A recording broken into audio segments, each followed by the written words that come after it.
Hello everyone, so here's a nice little video to start the day. This shows a strike by HIMARS on the Belgorod power station. The cameraman captures two shots, one perfectly framed and we see that it's a Airburst HIMARS round used here. The second one happens slightly off camera but we see the smoke rising afterwards. You may also notice too that there's already smoke in the air before the HIMARS strike is filmed, so another one did hit the power plant before. I'm going to play this in full as it's worth hearing the sound. Капец полный, блин.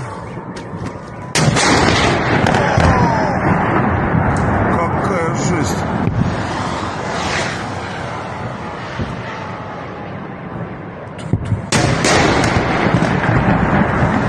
Да ну нафиг. Туда попал еще. Офигеть.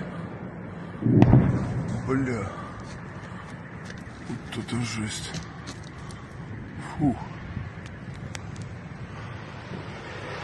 Вроде все.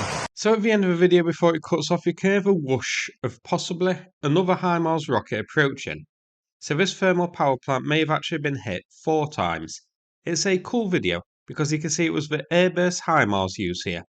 Let's check out where this was. So the geolocation of the power plant is on screen now.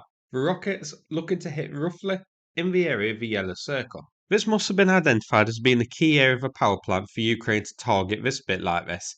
It's been a while since we saw a good old HIMARS strike, but we have seen a big increase lately, so Ukraine must have had a fresh stockpile of rockets delivered. But I do have to question how effective these strikes on the power plant are. Ukraine hit the Belgorod power plant just the other day, and it knocked power off for a while, but Russia seemed to have repaired it quickly. This strike here knocked the power out again, but once more, how long is it going to take Russia to repair it? I just can't see these doing enough damage to the power station to be actually worthwhile.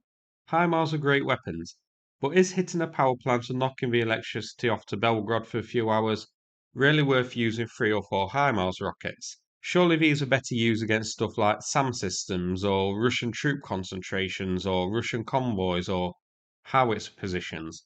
Stuff like that that affect the front lines. These strikes just don't seem to achieve very much.